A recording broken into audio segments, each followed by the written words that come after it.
he is one of the masterminds في مجال learning and development في مصر. he's a guru. كتير من اللي بيسمعونا دلوقتي بالنسبه له انا interested جدا اشتغل في مجال learning and development بس مش عارف ابدا ازاي. افهم، هو انت عايز تخش اصلا في مجال زي ده لانه مش معتمد على الشو الشاطر انك بتعرف تعمل برزنتيشن ولا الشاطر انك بتعرف تعمل برزنتيشن. اتس ا لوت اوف ستادينج. ازاي اعمل بيرسونال براندنج لايك كترينر او كانستراكشن ديزاين؟ الناس بتفتكر ان التريننج معتمد على البرزنتيشن سكيلز.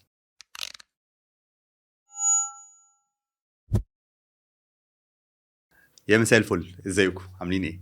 كتير جدا من الناس بتقول لنا نفسنا نشتغل في مجال الليرنينج اند ديفلوبمنت، في مجال التريننج، في مجال الانستراكشن ديزاين. ايه الفرق بين الاثنين؟ انهي مجال از مور ترندنج، عليه ديماند اكتر؟ فقررنا النهارده نستضيف واحد من اعز اصدقائي الشخصيين، انا بحبه جدا جدا جدا، وغير بقى ان هو صديق شخصي بجد من غير لما اكون انا بقول اي كلام اوفر. he is one of the masterminds في مجال الليرنينج اند ديفلوبمنت في مصر. he's a guru.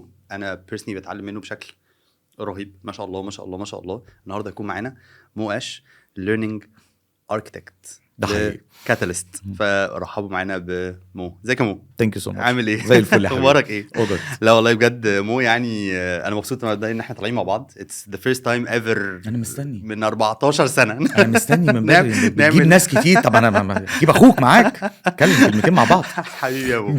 تعالى كده نعرف الناس الاول بمو، لان مو عنده ما شاء الله huge experience في مجال L&D specifically، واشتغلت في حاجات مختلفة even ده حقيقي. كمان. فحابين نعرف ناس بمو اللي ما يعرفوش. اوكي انا اسمي محمد رضا، ومودي جت انت عارف القصه بتاعتها يعني بحكم البراندنج. Yes. ان هي مو عشان انت لو دخلت دلوقتي اللي اتعلمناه في البيرسونال براندنج ان انت لو دخلت دورت على محمد رضا هتلاقي فيه كتير مليون محمد رضا. Yes. فكان البوزيشننج ان انت تستخدم النيك نيم بتاعك كان لو هي مش بروفيشنال ميك ات بروفيشنال. فده اللي حصل مع الوقت يعني. نايس. انا خريج اكاديميه السادات للعلوم الاداريه قسم HR والماينور ايكونومكس. نايس. طبعا ما كنتش عايز اشتغل في ال L&D خالص ولا ال HR والله خالص. أكرم. خالص كنتش عايز؟ لا. اوكي. وانا لقيت نفسي بالصدفه اوكي. في كتاب اسمه اكسيدنتال ترينر. انا الاكسيدنتال ترينر. انا لقيت جت نفسي معايا بالحادثة كده بالصدفه حادثة يعني حصلت. انت عارف ان انا كان طموحي سلك دبلوماسي خارجيه الكلام ده كله. الحمد لله ما حصلش الكلام ده خالص يعني. ف as a matter of fact من قبل انا كان نفسي ابقى مهندس. اوكي. اوكي انترستينج. بس الحمد لله اول مرة اعرف المعلومة دي والله بجد. اول مرة اعرف. لا الفيزياء عملتها معايا. اوكي حلو. حلو. فكنت عايز اشتغل هندسة. ده حقيقي. وما نجحتش فدخلت HR. لا هو ما دخلتش.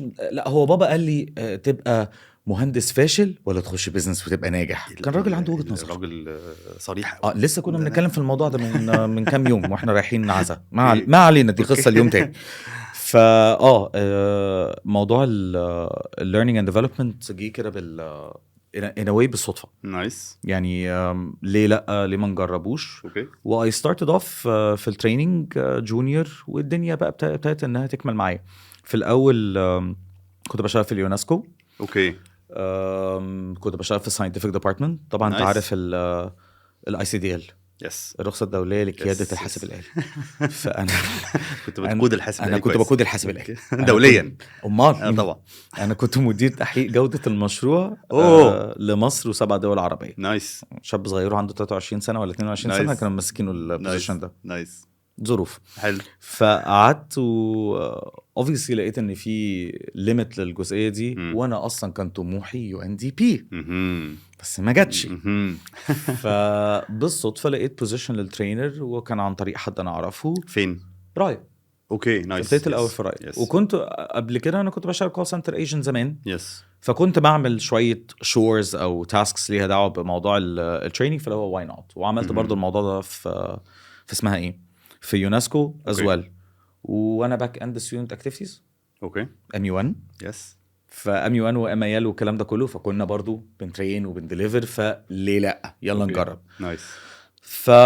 as I went in في موضوع ال L&D، المدخل دايما بتاع اي حد بيشتغل في تريننج. واكشلي مش بس كده، هو احنا في مجتمعنا العربي العظيم والمصري على الاخص هو learning and development. actually زمان كانتش learning and development، كانت training and development. yes. او training. yes. training بس. training بس. مفيش development. training بتشتغل ترينر. اوكي. بس as you went forward شويه بشويه اكتشفت ان لا هو في layers للبوزيشن ده. لو انت فاكر لما كنا موجودين في اخر ايفنت مع بعض طلعت للناس على الستيج 7 different specialities and positions ليها دعوه بالال دي. والجميل ان اللي انا بشتغله دلوقتي يعني انا ابتديت في التريننج بعدين قلت لا انا عايز اخش في الكونسلتنسي وفي الاورجنايزيشنال ال دي. خدت دبلومه في سايكومتريكس وفي اسسمنت سنترز وفي حاجات ليها دعوه بالبرفورمانس مانجمنت والتالنت مانجمنت. رجعت كاني اتش ار بيور برفورمانس مانجمنت وتالنت مانجمنت وال ان دي المثلث المقدس. حلو قوي. وبرضه ما لقيتش نفسي فيها. كنت بعمل كونسلتنسيز للشركات ما لقيتش نفسي فيها. اوفر اند اوفر اكتشفت ان هو انا بحب الريسيرش اكتر في المجال بتاعنا اكتر ما انا بحب الدليفري. بديليفر مش متضايق على مضض كده. ما هي سكيل اصلا هي مصل بتتبني مع الوقت. بس اكتشفت ان لا اللي انا بحبه حاجه اسمها instructional design اللي هو التصميم التدريبي او التصميم التعليمي. وده اللي بقى اللي انا تخصصت فيه بقالي داخل على 9 years دلوقتي او 8 years and a half. نايس. وبعدين لقيت بقى ان في الانستراكشنال ديزاين جواه لقيت حاجه جواه في بقى تخصصات تانية. اوكي يعني انت عندك instructional designer فانت بتشتغل instructional designer ولا instructional developer. ايه الفرق ان انت ما بتجيلي انا بعمل لك analysis بعمل لك system design ده الديزاينر والانجينيرنج بتاع الحاجه. اوكي. وفي الاخر المفروض بيطلع مني انا كديزاينر برودكت. اوكي. البرودكت ده بدي لك ايه كيت للاي ال تي للانستراكتور ليد تريننج او الفيرتشوال انستراكتور ليد تريننج. كل دي ورقيات بس بقى هطلع لك الموضوع ده في هيئه بقى ايه باوربوينت ماشي activities assessments case studies. مش ده ستيل الديزاينر ده الديفلوبر. انا باخد الحاجات دي بسلمها للديفلوبر. لو انا بقى انا عند الديزاين بقوم مطلع ايه بطلع لك lesson plan و learning objectives والكلام ده كله كانها documents فيها ديتيلز. بالظبط ديتيلز الديفلوبر بقى يطلعها ياخدها يحولها user aesthetics. اوكي حاجات more usable لليوزرز. بالظبط. هو بقى الديزاينر بيكون حاطط كونسبتس زي مالتي ميديا اوف ليرنينج يوزر اكسبيرينس ديزاين ويوزر انترفيس. واحنا كده بس بنتكلم على الاي ال تي. طب ما انا برضو كديزاينر بطلع لك حاجات تانية. بطلع لك فيديو سكريبت وبطلع لك ستوري بورد وبطلع لك كامبين ديفلوبمنت. فانت بتاخد الكلام ده وديفلوبر يروح يطلعها. انا طالع معانا عشان احنا بالنسبه لي انستراكشن ديزاينر بتطلع باوربوينت مش بالنسبه لي. حسبي الله ونعم الوكيل. مش بالنسبه لي حسبي الله ونعم الوكيل. الناس كتير بتطلعوا باوربوينت يعني بتعملوا ترين ماتيريال يعني. ما انا مش انا متجوز متجوز ايه. هي 13 سنه في الاديوكيشن. اوكي. درست جرافيك ديزاين. اوكي. وتخصصت دلوقتي في الانستراكشنال ديفلوبمنت. اوكي. فانا بطلع الحاجه بديها لها هي العلاقه يعني الحمد لله هي جت كده. ما اتجوزتهاش على هذا السبب يا هي جت كده يعني. فهي بتاخد مني الداتا. اوكي. وساعات بتبقى دودلز. اوكي. عشان احنا مش يعني ساعات ما تصرفي يعني مش لازم اديها لك دوكيومنت بالظبط. بس اما بيبقاش في شغل خدي الستوري بورد خدي الحاجه انطلقي. فطبعا في حالتي انا مش بس بعمل الكلام ده. انا بعمل مثلا اسكيب جيم. طب استنى قبل ما نروح انا عايز اروح في الحته دي حته الدفاع عايز اروح لها دي. ايه عامه في دول. اوكي. بس باك للجيرني ده انت كده ابتديت الاول يونسكو اي سي دي ال بعد كده كنت رايح ترينر وبعد كده بقيت تريننج سوبرفايزر. بعدين رحت فودافون كنت ترينر.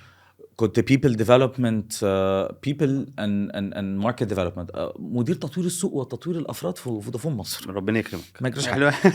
حلو. قعدت فيها شويه. بعدين دخلت بقى في موضوع الكونسلتنسي بقى. نعمل اورج شارت جوب element analysis. اوكي. قعدت في دي قد ايه؟ competency matrix قعدت فيها حوالي مثلا بتاعت 2.5 سنين. نايس. وبعد كده قررت بعمل تريننج وقررت بعديها لا انا مش عايز اكمل في الكونسلتنسي صح. انا عايز ارجع تاني للتريننج بس mainly in terms of design. بالظبط. بس لازم افهم الديزاين ده عامل ازاي. لان at my time كلمه ان انت بتشتغل اي دي او instruction designer ما كانتش معروفه. يس. في مجالنا ما كانتش معروف. يس. دلوقتي انت لو دخلت على لينكدين ما شاء الله اكبر بتلاقي بوزيشنز موجوده الانستراكشنال ديزاينر وانستراكشنال ديفلوبر لان تعالى اخدك بعيد عن الماركت الجلوبال and let's talk about مصر.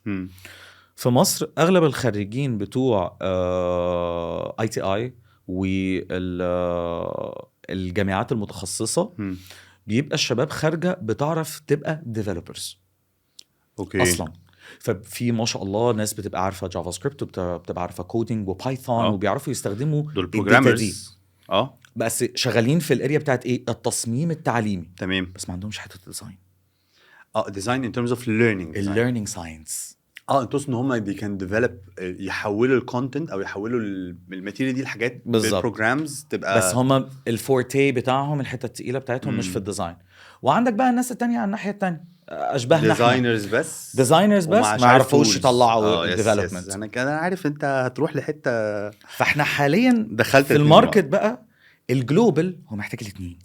لان انت ممكن تكون وان مان شو وممكن تكريت يور اون كومباني، واغلب الانستراكشنال ديزاينرز وده جماله الترينر محكوم بايه؟ بير ديم، هشتغل ان هاوس، هسافر واروح واجي.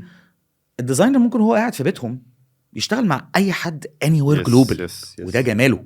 نايس. بس محتاج الاكسبوجر. بس that's why انت في مرحله ما في الكارير بتاعك you decided انه انا هكريت my own company which is The Catalyst. yes. فحكي لنا شويه بقى عن The Catalyst، لانه انت دخلت كل يعني انا كان نفسي تقول الحاجات دي جوه The Catalyst بقى. انا عارف انه بدايه The Catalyst كانت for me، بس for me في حته انت ما حكيتهاش، اللي حته TDM. وانت خرجت اجيال من الترينرز، يعني اجيال مو يا جماعه ما شاء الله. خلق حاجه اسمها TDM trainer delivery machine، صح كده؟ ده كانت التريقه. دي كانت التريقه. training and development training and development meeting training and development meeting.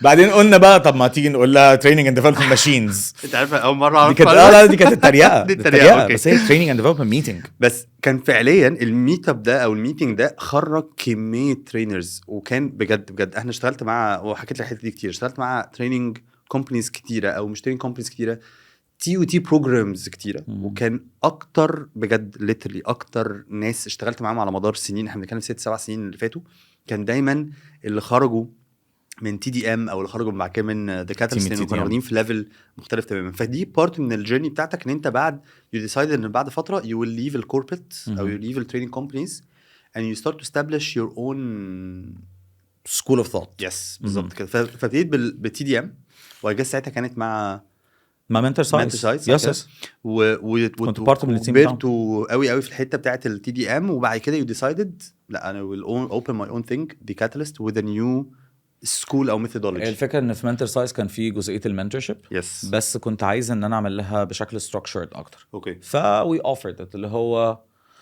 احنا منا اللي عايز يتعلم واحنا عايزين نشتغل مع بعض. فوي did this كل يوم 2 في الاسبوع كنت بتقابله كل يوم 2 لمده، وقفلت معانا لمده 2 سنين بنتقابل religiously كل يوم 2 لحد ما بقينا family TDM. yes. بس TDM هي كانت النواة بمعنى الكلمة اللي حصل في TOT. مش TOT اللي قبل، لا TDM نفسها، لأنها already عبارة عن نقول عليها ايه it's a coalition كبيرة جدا من البني ادمين اللي طلعوا افكار وايدياز كتيرة. let's take it forward. فبما ان ما فيش اصلا كان وقتها شركات للانستراكشنال ديزاين، وانا كنت already بشتغل في شركة بتعمل جيمز، بتعمل learning games، تعمل business board games. اوكي. فابتديت يعني الى حد ما اخد بيزك رحله الديزاين منها من قبل وفيها. اوكي.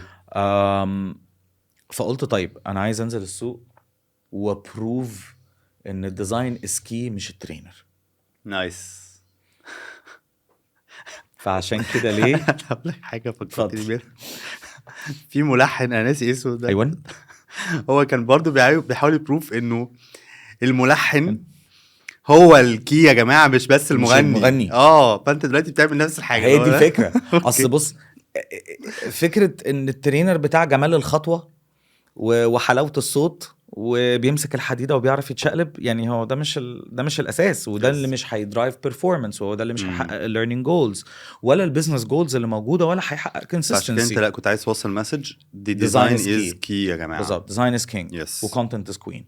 ف ديزاين از كينج اند كونتنت از كوين. ده حقيقي. نايس. دي فريز معروفه دي ولا فريز دي كانت فاتيتك؟ لا مش فاتيتي، ده نكوتك بيها. اكشلي ده كان كلارك كوين، واحد من الاباطره في موضوع الاي ليرنينج ديزاين، هو اللي كان قال الموضوع ده. ديزاين از كينج اند كونتنت از كوين. نايس.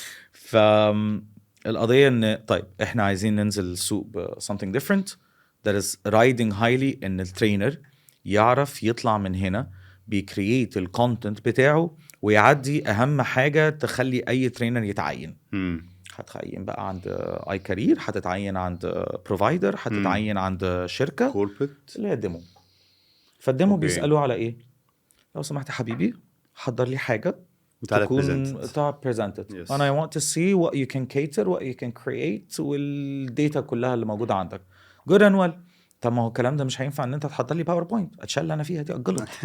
فلازم ان انت تكون عامل a complete system عشان تعرف ان انت تديليفر السيستم ده للناس. انت مش بتديليفر كونتنت، انت بتديليفر فلو بياخد الناس. انت عشان كده حتى بنقول في كاتاليست احنا creating experiences. it's an experience بتحط الناس فيها. لان هو التريننج ايه؟ انا بهيئ البيئه المناسبه عشان المتعلم ياخد قرار التعلم وقرار التغيير، مش بحفز الافراد. we cannot motivate people. لو اكرم مش motivated انه يتعلم حاجه مش هيتعلمها. اوكي، بس انا ايه؟ انا بهيئ البيئه والسوشيال انفايرمنت عشان قرار التعلم ياتي intrinsically من الداخل من المتعلم نفسه، فيعرف يونت. وده اللي انت بتحاول تعمله دلوقتي في دي كاتاليست. بالظبط. فاحنا عملنا ده عن طريق التي او تي، وكانت التي دي ام هي نواه الكوميونتي بتاعت ذا كاتاليست. وسو فار احنا دلوقتي ويف ريتشد 170 بني ادم. نايس. في ذا كاتاليست، في ذا كاتاليست كوميونتي بتاعتنا. وده بقى خلاص ذا كاتاليست بقى بتعمل اجاس حاجتين كبار. التي او تي بروجرام كبير معروف ده كان اللي هو احنا بنبروف ان احنا الديزاين از everything. يس ده كل تقريبا almost كل كورتر كل 2 months عندنا حوالي 4 to 5 times a year. اوكي نايس. بكل بساطه. طب معلش فتعالى نريكاب اوكي عشان الناس تبقى مجمعه الجيرني العملاقه الجميله دي. اوكي وان ثريد كده ICDL 2-3. لا تعالى اقول لك اتخرجت من الجامعه مش لاقي شغل في سلك الدبلوماسي. اوكي. اشتغلت في جوب ماستر. اوكي. اشتغلت لمده 3 شهور. اوكي. رحت يونسكو اشتغلت في مانجيريال بوزيشن.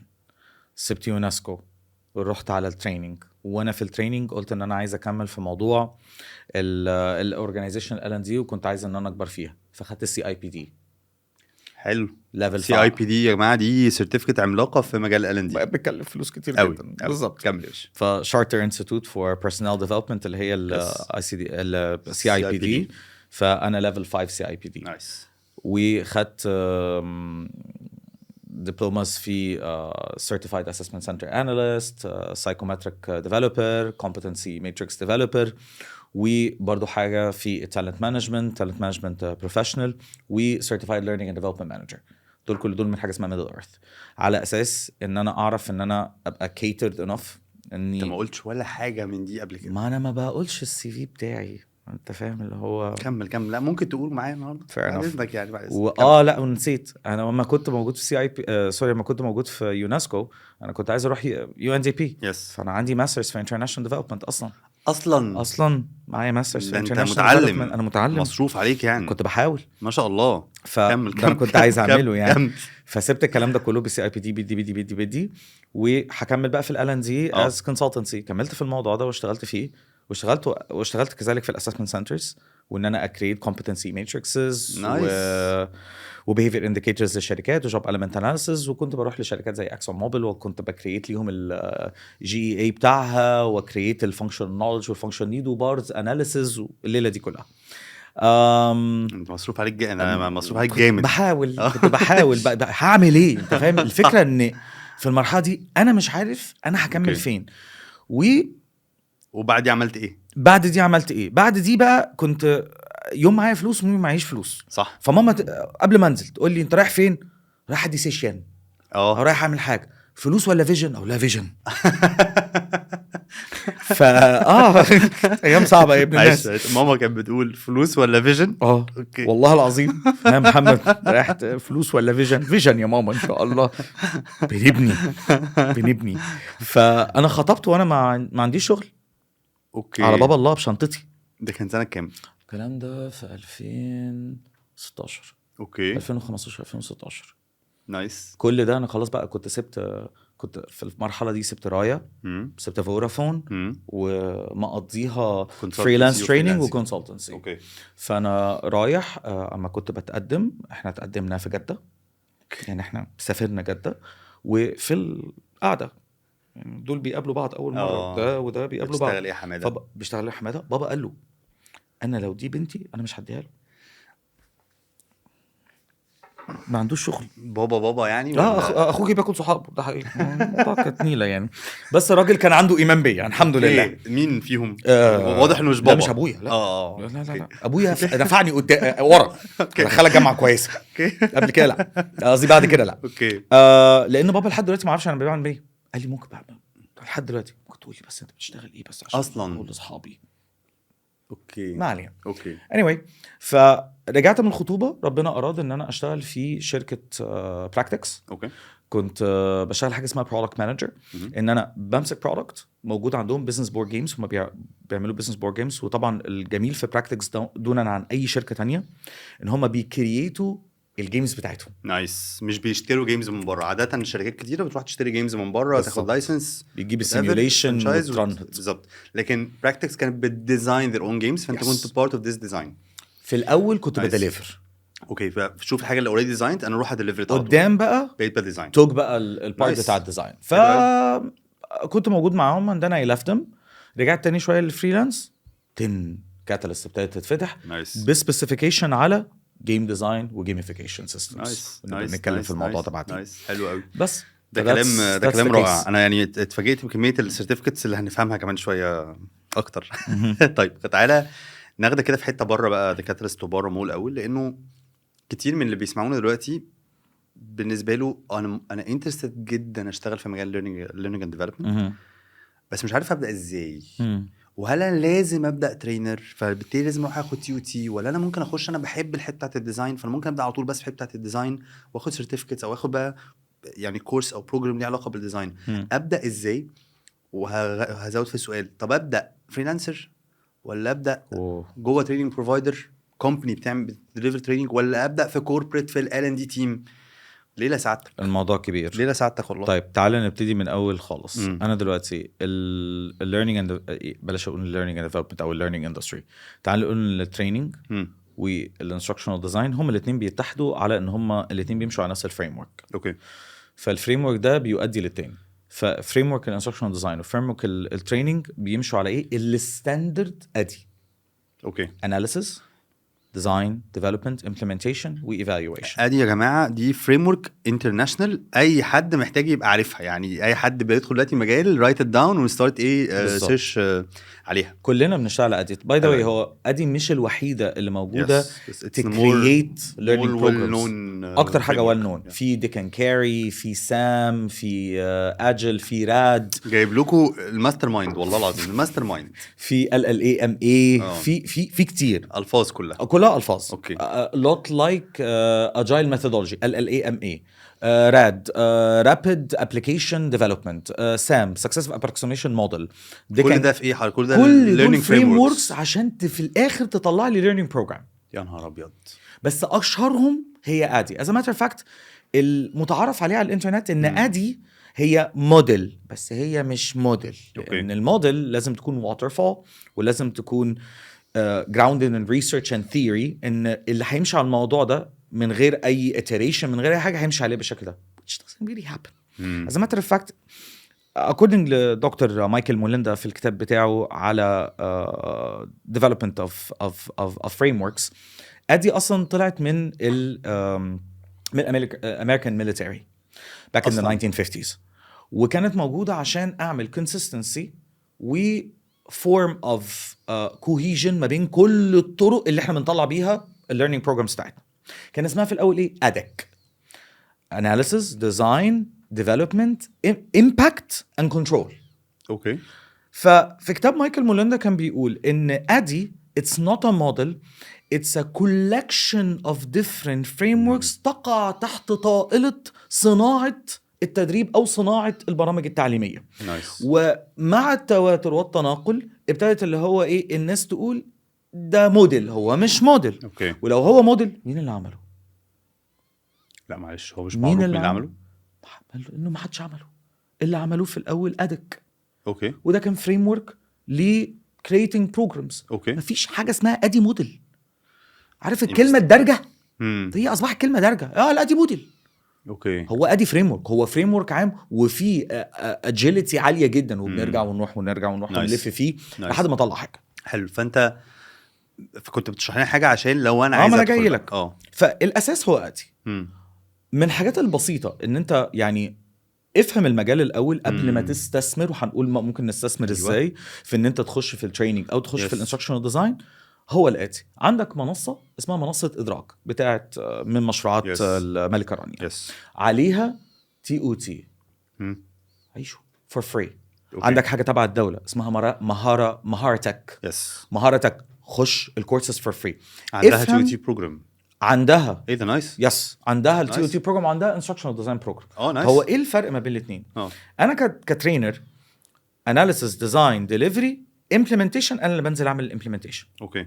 ايفالويشن في العاده انا ما بعملش الايفالويشن كلها، انا بعمل يعني حد كفاف جزء بسيط من الايفالويشن. از ديزاينر انا في مرحله الامبلمنتيشن اما بديليفر برودكت اللي هو اي ليرنينج او كونتنت بيكون موجود، او بدي الداتا او الكيت الكامله للمدرب عشان هو اللي يعمل الامبلمنتيشن. نايس. ناو ايفالويشن برضو بتكون governed من هل انا بكون ان هاوس فهعرف ان انا اعمل ايفالويشن بليفل عالي، ولا انا اي كارير بتعمل ايفالويشن لبيبسيكو مثلا فور اكزامبل وبيشوفوا الايفالويشن العام عن الامر بيكون عامل ازاي. فالاثنين مشتركين في الايه في الجزئيه دي. طيب انا عايزك تفهم المجال. القصه اكرم ان في اغلب الاحيان الناس بتفتكر ان التريننج معتمد على البرزنتيشن سكيلز. تريننج جزء بسيط جدا منه هو البرزنتيشن سكيلز او الخطابه او فن مشافهه الجمهور. yet you're actually following a system. فانت عايز ان انت تمشي على سيستم متكامل متجانس عشان تعرف توصل الناس لاهداف تدريبيه معينه يعملوها. اوكي. انت عايزهم يعملوا اكشن. عشان كده مثلا واحده من الحاجات اللي بتبقى موجوده في البرامج اللي هو في نهايه هذا البرنامج التعليمي سوف تستطيع ان تفهم. يعني ايه تفهم دي؟ انا عايز انفذ، اخد اكشن في حاجه معينه. لا انا عندي مشكله في الفعل التنفيذي نفسه. اي يس. يعني ايه افهم؟ قصدك افهم يعني دليل الفهم express explain recognize. هنا بقى الديفرنشيشن ان ترينر داخل يرص ولا ترينر فاهم عن عمد الهدف التدريبي المقاس اللي هيوصل للاخر. فانا عايزك الاول افهم هو انت عايز تخش اصلا في مجال زي ده، لانه مش معتمد على الشو الشاطر انك بتعرف تعمل برزنتيشن ولا الشاطر انك بتعرف تعمل برزنتيشن. it's a lot of studying a lot and a lot of research. ده لو انت هتعمل بس كترينر المنتج بتاعك. لو انت كاي دي انت ورا في الكواليس. انت ما بتعملش حاجه. مفيش شو اصلا. مفيش برزنتيشن سكيلز. you are enjoying systems research وان انت تطلع لي حاجه مقفوله. نايس. طب هنا معلش خليني اسالك سؤال. انت قلت حته حلوه قوي. انت قلت خد بالك ان الترينر ده اللي هيبقى الانترفيس مع الكاستمر ان ترمز اوف الدليفري. اكتر حد هو يخش يديليفر.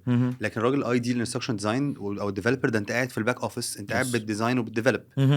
فهل ده معناه وممكن يقول لا طبعا بس ده سؤال ان لو انا شخص بحب انجيج مع البيبل وبحب ابقى على طول متواجد مع البيبل وبطريقه اخرى الناس بتتكلم اكستروفيرت وانتروفيرت الكلام ده بس اكتر هو انا بحب استمتع بالتعامل مع الناس والانتراكشن مع الناس، فهبسط اكتر في الحته بتاعه التريننج لانه اغلب الانستراكشن ديزاين هبقى واخد وقت كتير قاعد في الاوفيس. ولا لا مش بالضروره، والعكس برضو مش صحيح. مش اللي هو لو انا شخص انتروفيرت او ما بحبش انتراكت مع الناس وبحب الريسيرش اكتر هحب ده اكتر. هل يعني فعلا كده؟ يعني ايه انتروفيرت؟ انطوائي. دي يعني مشكلة. ايه انطوائي؟ ما هي دي المشكله. لا ما هي دي المشكله انه مش انطوائي. لا بياخد الباور من ان هو يكون ما ده برضه الكلام الدارج. That's the problem.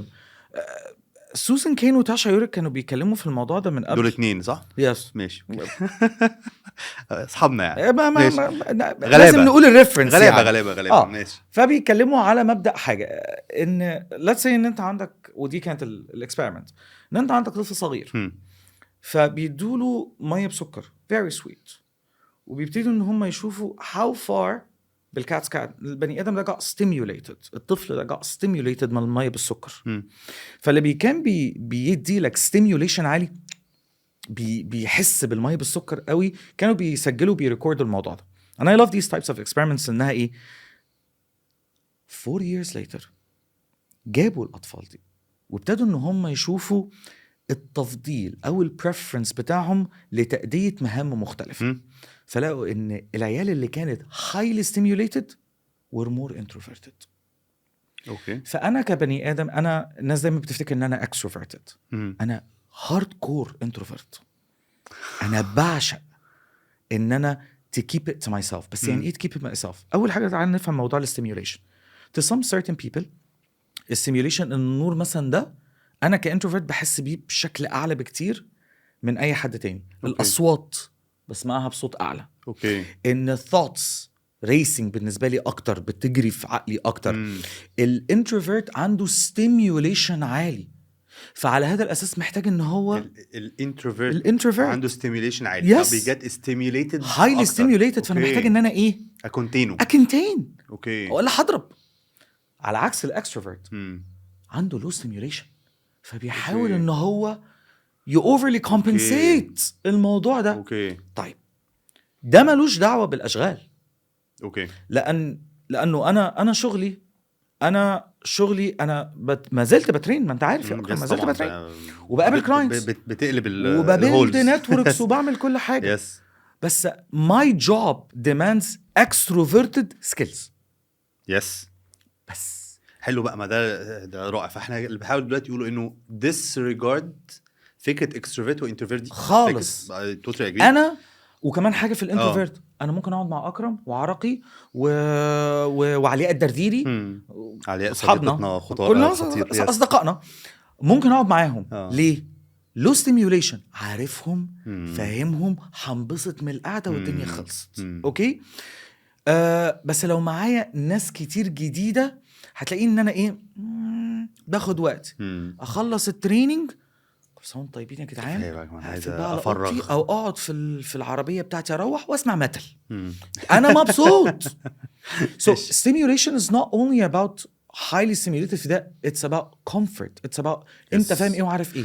فده معناه انه it's not about introvert or extrovert بس. باك اللي قلت حته في النص ليها علاقه بالpreferences. yes. فلو انا عندي انت بقى الشخصيه، لو انا عندي الpreference more into الريسيرش هحتاجها برضو في الاثنين. it could be a helping hand.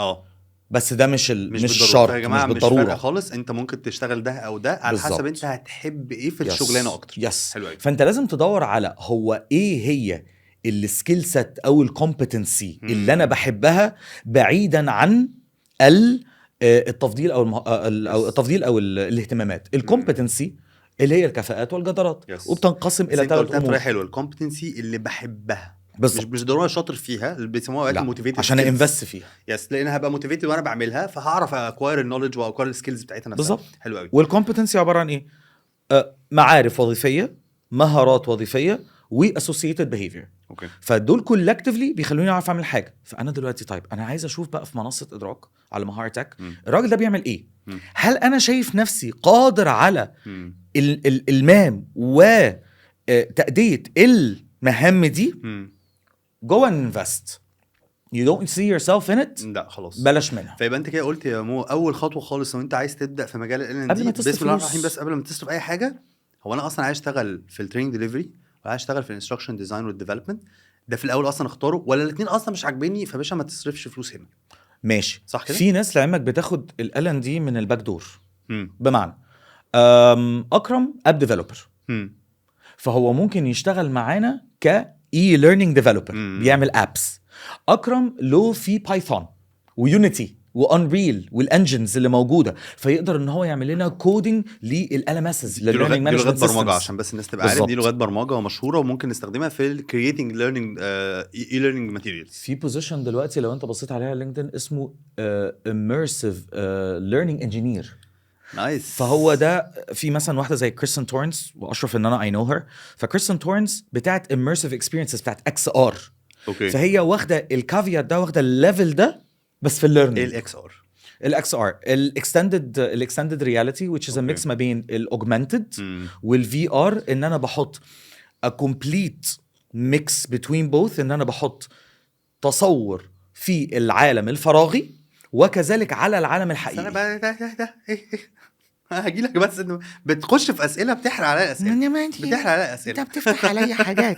بس هي الفكره ان مش لازم اخش من الالن دي من بوابه التي او تي. اوكي. بس في كلا الحالات تشتغل ايه، لازم تفهم ليرنينج ساينس. حلو قوي. لازم تفهم اساسيات تعلم الكبار بتكون عامله ازاي، والمنابر المختلفه بتاعتها. نايس. في علم النفس. فده لو خدت اول خطوه تو ريكاب، انا اصلا I start to explore different functions جوه ال L&D وجوه المجال بتاع التريننج، وهنخش في التفاصيل دي اكتر.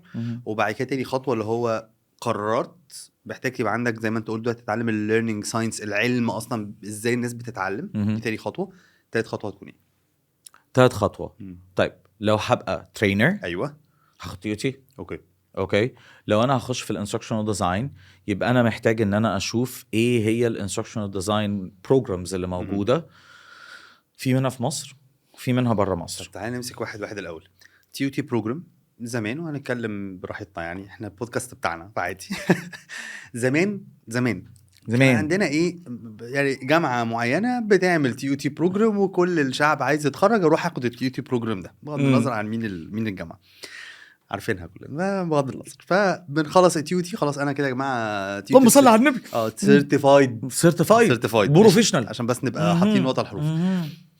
ظهر مؤخرا اخر 4-5 سنين، وبالذات اخر 2-3 TUT programs ل other companies. حلو.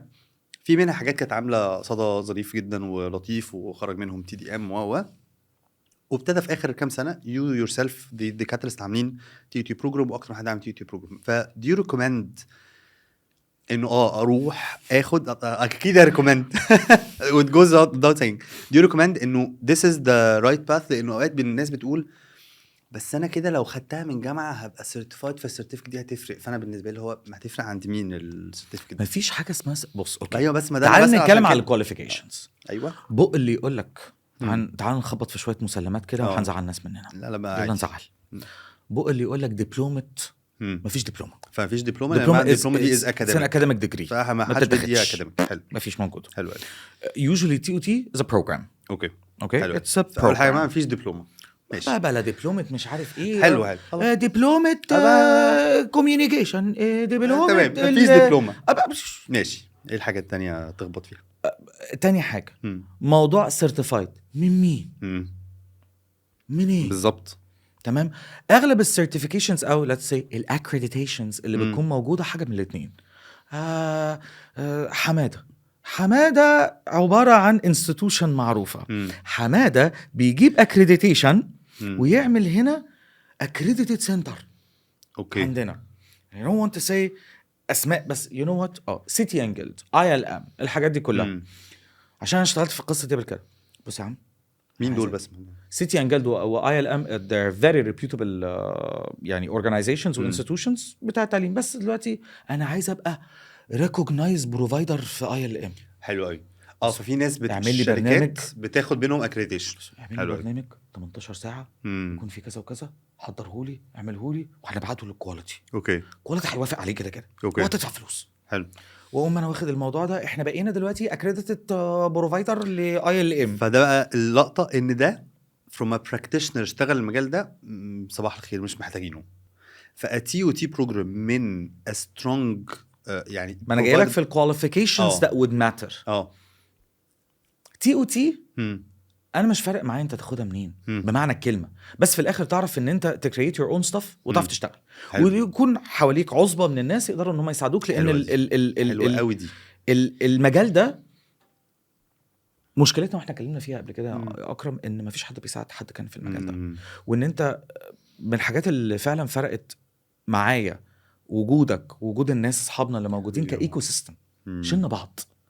فالشباب اللي جاي جديد بيبقى بياخد البروجرام، هو كان جامد مش جامد، كويسين مش كويسين، هاخد اول خطوه ازاي، هعمل ايه، طب هبتدي مع ستودنت اكتيفيتيز، طب هل في opportunity، اصل هم عايزين ناس سنهم كبير، اصل هم ان فدور على الكوميونتي، دور على ناس تساعدك في الموضوع ده، السبورت سيستم بتاعك ده نمبر 1. Now when it comes to ده حاجه محتاجه تدور عليها، وانا باخد TUT بروجرام اشوف مين اللي بيديني الكوميونتي السبورت سيستم ده اللي يساعدني بعد كده، لانه اي بروجرام بتاع TUT اول لما انت بتخلص منه او بتطلع منه انت ما بتبقاش ترينر، انت بتاخد اول الخطوات في طريقك انك تبقى مدرب. مفيش بروجرام بيطلعك مدرب، مفيش بروجرام بيطلعك مدرب، لا والله العظيم. الناس انت جاي لي مدرب اصلا، يس بس هل انت هتطلع ما شاء الله معايا السيرتيفيكت؟ لا. اكم من بني ادمين كتير بيكون عندهم، انا عجبني قوي الانجليش مع العربي، اكم دي عجبتني قوي. لا والله منبهر. كمل حضرتك، انا منبهر. اكم من ايه بقى؟ اكم بقى يا معلم من بني ادمين كتير بيكون عندهم CV قد عمري كله. تمام. ويخش يعمل ايه؟ يعمل دمو بلح. فهي تمام المدرب ان انت تكون عندك السيستم اللي انت you've created وديزاين انت قادر على تأديته بشكل سليم وتوريهوني. ما بيفرقش معايا خلاص السيفيات، والماركت بقى واعي. حلو. فده معناه برضو ان انا وانا بختار التيوت بروجرام وببص على الكواليفيكيشن، ببص على اني هقدر اخرج بده. انك قادر انك تعمل ده، اقدر اديزاين ده، اقدر اديزاين السيستم ده، اقدر احط، فاقدر لما اروح اعمل ديمو ابريزنت ماي سيلف بالليرنينجز والساينس اللي بقى عندي بشكل كويس. بالظبط. حلو قوي. كواليفيكيشن انت كنت عشان نقفل بيها الاراضي المقدسه اللي احنا بنحج ليها للليرنينج اند ديفلوبمنت، هي طبعا الATD. هي كان زمان اسمها الASTD، الامريكان اسوسيشن فور تريننج اند ديفلوبمنت. بس عشان هم وسعوا الموضوع وربنا كرمهم باللي لعبت معاهم، بقت اسمها دي اسوسيشن فور تالنت ديفلوبمنت. ما بقتش دي امريكان سوسايتي فور تريننج اند ديفلوبمنت، قلتها غلط في الاول، بقى دلوقتي اسوسيشن اوف تالنت ديفلوبمنت. فهم بيضموا كل حاجه تحت امبريلا اوف ليرنينج اند تالنت. فATD عندها بقى السيرتيفيكتس التقيله بتاعتها، واحده اسمها CPTD Certified Professional in Talent Development، والتانية اسمها APTD. انت راجل CPTD هولدر، فانا بشتغل تحتيك كاسوسيت APTD. فالCPTD ده الاستراتيجيك بوينت، وبتمشي على 3 capability domains، وبتذاكر سيلف ستادي حبه حلوين، وبتخش على امتحان وبتاخد البن بتاعتك وانت CPTD. وبتخش على لمسم اوف نوليدج رهيبه، بتفهمك المجال كله. معلش، وكل ده available online I can. حلو قوي. وفي جروبس هنا في مصر study groups، الناس بتذاكر مع بعض وبيخشوا الامتحانات مع بعض. وفي ناس كتير من TDM واصحابنا APTD وCPTD باي ذا واي. فاحنا كده عجبتني قوي الحته دي. فممكن ابدا الاول كاخد البراكتس ده TUT براكتس، شوف دنيتك. APTD بتحتاج من 0 ل 3 سنين. CPTD من 5 ل 7 سنين. لا بتاخد ليفل استراتيجي. حلو قوي دي. فده الليفل الاعلى لو انا كملت في المجال بتاع التريننج ديليفري، ده بقى اكريديتيشن. حلو قوي. ده بقى اما اروح شركه هتلاقي ان واحده من الديماندز معاك CPTD او CIPD، مش معاك TOT. حلو قوي. فالCPTD بتقول من ATD اكبر اسوسيشن في العالم في الحته بتاعت التالنت ديفلوبمنت والتريننج او الليرنينج، انك سيرتيفايد بروفيشنال في الحته بتاعت التالنت والتريننج ديليفري، صح كده؟ لا ده تالنت، التالنت بروجكت مانجمنت، ليدرشيب، كوميونيكيشن، تشينج مانجمنت، بزنس اورجانيزيشن، ريسيرش، اورجانيزيشنال ريسيرش، ديزاين، اي ليرنينج. انت بتاخد الكابابيلتي موديل بتاع عالم الليرنينج كله. ده مش بس بيخليني ترينر، ده كمان ممكن يساعدنا بالانستراكشن ديزاين، ولا مش قوي؟ جزء منه انستراكشن ديزاين، جزء منه. احنا بنتكلم بقى على الليرنينج دومين. اندستري كلها. اعلى سيرتيفيكت واعلى اكريديشن بادي في الحته بتاعت الليرنينج اند ديفلوبمنت. اروح اخد من ATD، بس ده بعد لما اكون كسرت شوط وفهمت انا عايز ايه. يس حلو قوي. فمعلش هنقول اسم السيرتيفيكت الثانيه اعلى واحده CPTD. دي محتاجه من 5-7 سنين اكسبيرينس بالظبط. في التريننج، ساعات واورز من التريننج، في التريننج، في في L&D، اوكي في التالنت ديفلوبمنت. يعني عيش. اوكي حلو قوي. لان هم كمان بيحتاجوا منك انديكيتور وريفرنسز ان انت في المجال ده. يس. وفي واحده اصغر APTD دي ممكن من 0 ل 3 years experience. Yes. فانا لسه مخلص بكره TOT وبقالي كام شهر وعجبني خلاص المجال وابتديت كام اخش شهر يعني، خد سنه 6 مثلا شهور ولا سنة. حاجه. اوكي فايتس بريفيرد لا اتقل سنه براكتس عشان لما تاخد الليرنينج تلاقي مور ليرنينج تروح تبراكتس بيه تاني. اصل في ناس كتير بتخش TOT بتعمل ايه؟ بيخش TOT وبيستخدمها كسايد هاسل، كجوب اون ذا سايد. انا بشتغل في الاتش ار، انا بشتغل في الماركتنج، انا بشتغل في الديجيتال ماركتنج، بشتغل في الجن بن العفريت ايا كان. and this is my cash cow. This is something that I do. وده حاجه تبقى كوماندد جميله. وفي ناس بتشتغل تكنيكال ترينرز. انا تخصص بروجكت مانجمنت وما زي باسل بيدي بروجكت مانجمنت بس. نديم بركات بزنس ديفلوبمنت بس. دول بيكونوا SME وعايز انه يترانسند SME subject matter expert بعتذر، وعايز ان هو يترانسند الداتا اللي عنده. اوكي انا مثلا انا بدرس، انا بعيد عن شغلي، انا بدرس بره learning design، انا بدرس instructional design. فانا بدرس الحته دي لان انا شغال كSME في الجزئيه دي. ففي ناس بتخش سايد هاسل SME، في ناس بتشتغل ان هاوس في الشركات زي مثلا شركات التليكوم فور اكزامبل، ويكبروا بقى في الايه، في الترقي وفي المجال ده. وفي ناس بيخشوا بقى ان هم يشتغلوا في موضوع الترانسفيربل سكيلز او ما تسمى بالسوفت سكيلز. نايس. طيب تاني باك للسيرتيفيكتس عشان عجبتني قوي. انت كده قلت ATD بيطلع CPTD وAPTD. يس. في واحد تاني قلتها من الاول CIPD. طب خلينا لسه في الATD. ماشي. ATD بقى عشان هي دي مش منظمه غير هادفه للربح يعني. عشان تجدد الCPD بتاعتك بتاخد سيرتيفيكتس. فانت ممكن تاخد ايه؟ ماستر ترينر سيرتيفيكت، انستراكشنال ديزاين سيرتيفيكت، learning development certificate. سبيشاليتيز بقى. سبيشاليتيز. وباي ذا واي السبيشاليتيز ب 2000 وشويه دولار، وممكن توصل ل 3000، ارخص من الAPTD والCPD. الاولانيه بتاخد if I do remember well 600 و900، والثانيه بتاع حسبه $1000 $1200. يا فالسبيشاليتيز اغلى اكشلي. اوكي. وما ينفعش اخدهم الا لما اكون يا اما واخد APTD تعرف تاخدهم من غير على طول. بس عشان تبروف ان انت عندك continuous development لازم تقول لهم ان انا خدت حاجه، فتجدد الشهاده بتاعتك للسنه اللي بعديها. ده لو انت عايز تجددها. اوكي. بتتجدد سنويا مش كل 3-4-5 سنين. اوكي. فهم عندهم certificates. نايس. وعندهم فاحنا ده ريفرنس عندهم حاجه جميله عليه. مش موجوده عندنا في مصر. اسمها الATD شابتر. يس. بس ابتدت تتبني عندنا في دولنا العربيه بعد ما حصل الATD كونفرنس اللي في ابو ظبي، اللي موجود في دبي، وكذلك اللي بتاع السعوديه اللي هو بتاع الرياض، واللي في الكويت. الATD شابتر ده كانه كده برانش لATD في منطقه معينه او في بلد معينه، وبالتالي بيخلقوا كوميونتي حواليهم علشان يبقوا هم السبورت سيستم للناس اللي حابه تاخد سيرتيفيكت بتاعت ATD. صح كده؟ اوكي حلو قوي. فما انا كنت موجود في الكونفرنس بتاع الATD، كنت سبيكر لATD الكويت. وكنت موجود في ATD جلوبال. نايس. وعندنا ناس من زمايلنا كانوا موجودين في ATD ابو ظبي وفي ATD الرياض. فدي بقى يعني احنا ابتدينا ان احنا ايه نعمل موضوع شابترز اصلا بره. وعندنا ATD ماستر ترينرز بيفاسيليتيتوا كونتنت الATD هنا في دولنا العربيه، وكتير منهم مصريين كمان. نايس. ده كان بقى سؤال. لو انا عايز اخد السيرتيفيكتس دي، هي في الاخر اتس ان اكزام. فانا ممكن ادخل الاكزام دايركتلي واخش امتحن، بس لا لازم تذاكر. لازم ديفنتلي لازم تذاكر. ده مع ناس ممكن تبقى سيلف ستادي ولا في specific books and materials that they insist عليها. لا حضرتك البوك بتاعهم اسمه الباك body of knowledge BOK. فالبوك بيتجدد كل سنه ان النولج بتبقى ابديتد. اوكي. وبيبقى عندك اكسس ليه اونلاين. نايس. فانت بتخش فده الريفرنس بتاع الاكزام. انت بيكون عندك ويندو للدخول للبريباريشن وويندو للاكزام بتحجزها من الاول. نايس. عشان تخشها. ولو فوتها او سقطت بتدفع $300. اوكي. والماستر ترينرز اللي موجودين هنا في مصر تبع ATD دول بيساعدني تو اكواير ذا نوليدج. لا دول بيديليفروا ايه؟ السيرتيفيكتس بتاعت الATD حوالين الوطن العربي. البريباريشن تقصد؟ لا مفيش بريباريشن. امال ايه؟ مش فاهم ايه ديليفري سيرتيفيكت. مش السيرتيفيكت دي بامتحانها اونلاين؟ لا الAPTD والCPTD دول السيرتيفيكتس الكبيره الحلوه الكبيره، ودول بامتحانهم اونلاين. دول بتحملهم اونلاين وبتذاكرهم لوحدك سيلف ستادي. فمش محتاج اخد ليهم سبيسيفيك كورس. لا دي بقى عندنا ستادي جروبس انفورمال الناس بتساعد بعض. طيب الاي تي دي فاسيليتيترز او الماستر ترينرز اللي موجودين دول بيديليفروا السيرتيفيكتس الثانيه الغاليه اللي هي السبيشاليتيز.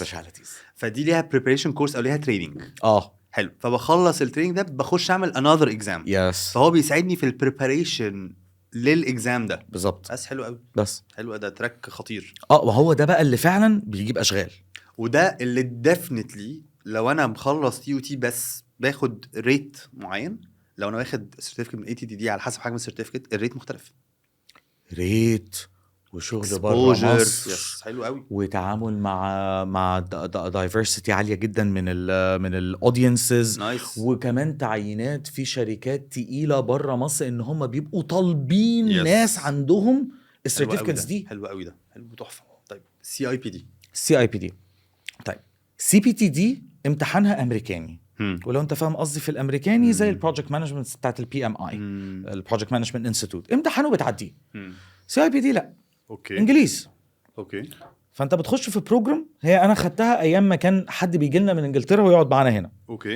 دلوقتي ما بقاش كده، بقت بتذاكرها اونلاين. لكن حل الامتحان بيبقى عباره عن حل امتحان بيكتب باسايز بتحسب بالكلمه وتتبعت لكواليتي يعمل لها مابينج، وبعدين يرجع ويقول لك ولا لا وايه الاخطاء، وقدامك فتره عشان تعرف تعدل.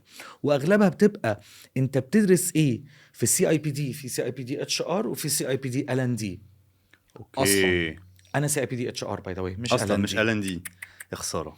ما انا وطلع معايا كده عادي. انت عارف ما بستضيفش الا سي اي بي دي ال ان دي اقل حاجه. ما انا لما كلمت المنتور بتاعتي دابرا قلت لها انا معايا كذا وكذا وكذا وكذا وكذا وكذا وكذا في ال ان دي، لازم انت تاخد بتاعت ال ان دي ليه؟ كمل في الاتش ار. فكملت في التراك بتاع الاتش ار فور دايفرسيفيكيشن. بالظبط. نايس. في سي اي بي دي اتش ار وال ان دي. بالظبط. انت عندك بتخش بتبتدي ازاي؟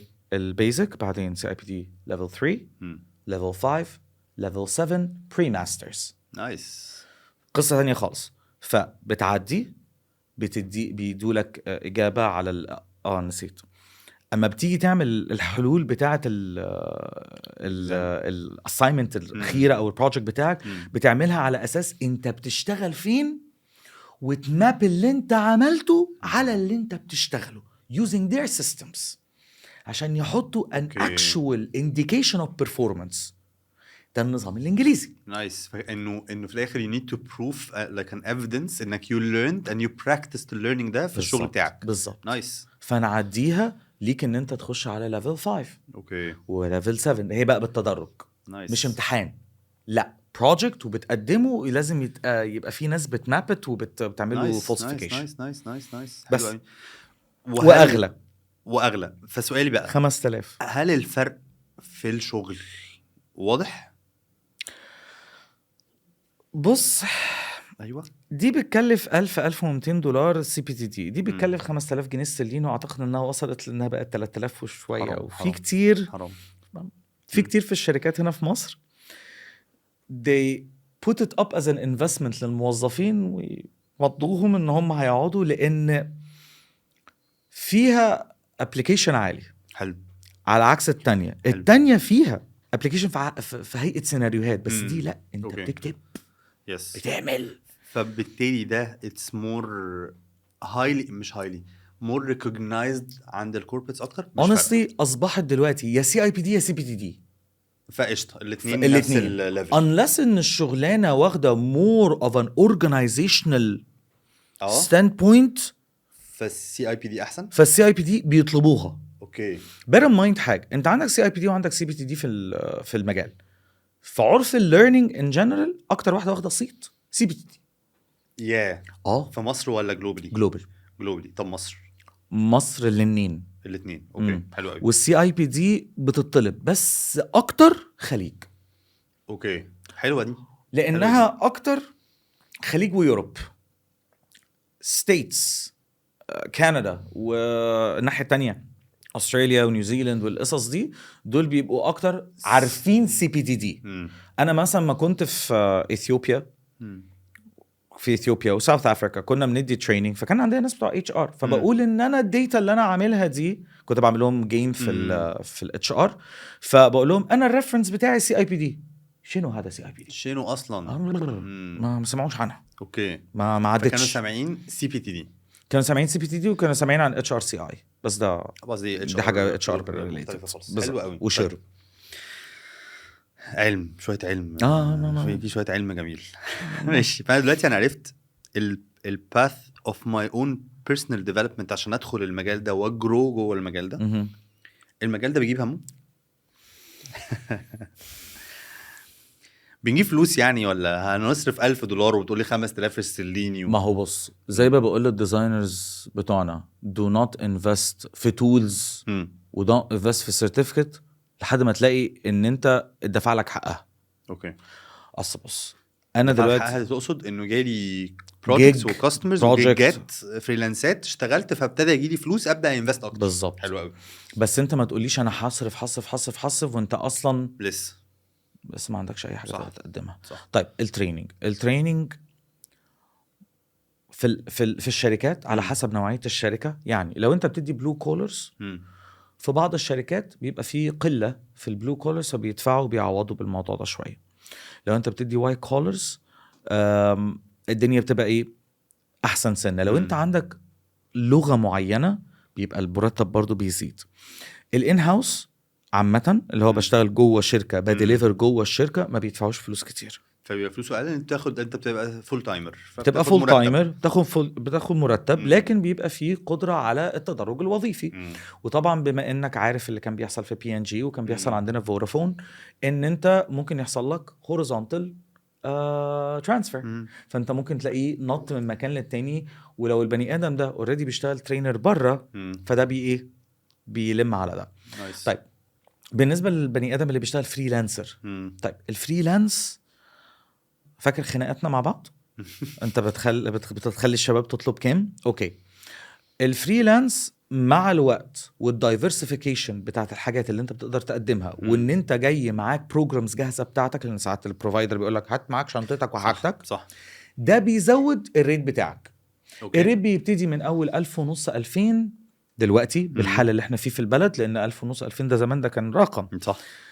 الى ما ان انت ممكن تطلع في ارقام غريبه. يس. 3 5 وانت طالع بقى. يس. على حسب الاكسبيرينس بتاعك وعلى حسب نوعيه الحاجه اللي انت بتقدمها. يس. ده كده بالنسبه للفريلانس.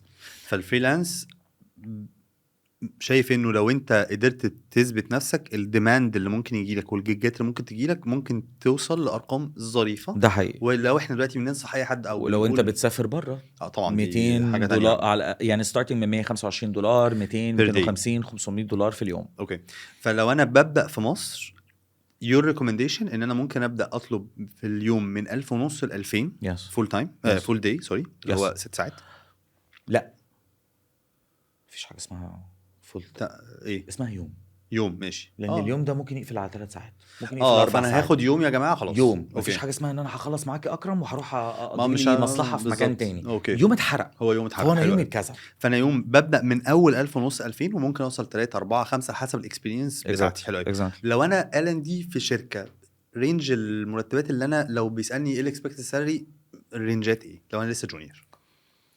والله كترينر 7 اوكي 8 10 يعني اوكي في الرينج ده. لو انا داخل في ال L&D ك L&D specialist training coordinator مش بديليفر كوردينيتور برضو هنلعب ما بين 5 7 في الارياز دي، وفي ناس بتدفع اكتر. اوكي برضو حلو قوي. لو انت ديزاينر الارقام مختلفه.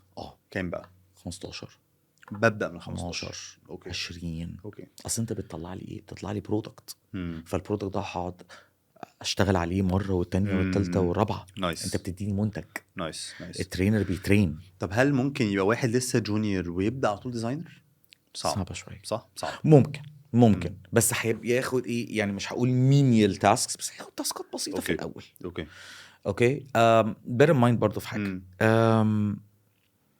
في موضوع التريننج الماركت بتاعنا is pretty saturated باللي مش حلو، بالمدعين. اوكي. ف it takes a lot of time ان انت to try to prove yourself ان انت you're different. نايس. فمحتاجين a lot of personal branding. كتير من اهتمامنا بلينكد ان. في شباب دلوقتي بتعمل بورتفوليوز، بتثبت نفسها، بتاخد سلك التريننج والديزاين عشان يبروف ان هو قادر انه يعمل حاجه تانية. في ناس بتخش في الكوتشنج، ده مش مجالي، بس في ناس بتخش في الكوتشنج فبيعمل ده وده. كمان حاجه في عندنا في الفريلانس شويه حاجات كده. واحد، في شركات بتقول لك انت هتشتغل معانا مش هتشتغل مع غيرنا. It's up to you لو انت عايز تعمل كده. بس المفروض ان هم يضمنوا لك عدد معين من الساعات او من الاورز او من الايام في السنه في الشهر ايا كان. حلوه دي. في حاجه تانية اسمها اكسكلوسيف كونتراكت، اللي هو يوم ما ارفع عليك سماعه التليفون تحضر حاضر تكون موجود. يت هتديني 100 days وحمدي عليهم 100 days دول بقى اديتهم لي، ما اديتهمليش هاخدهم. ده اكسكلوسيف كونتراكت.